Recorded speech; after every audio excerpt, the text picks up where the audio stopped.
if we look at each one of these pullbacks, check this out. So if I did 50% here, 20% here, 20% here, I still have 10% left, don't I? Do you see how we got to, and you bought it at open, right? So you got it from, if I draw this line, here's your first, here's your second, here's your third, and now you got 10% left. Do you see how that works?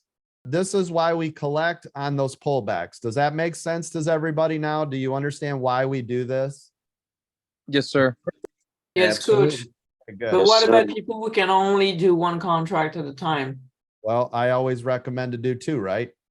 Yeah, Just buy it farther out of the money and buy two. And then you could do, if you buy two, right, here's your 50% pullback, and then it's on you to determine where you want the other one. That's it.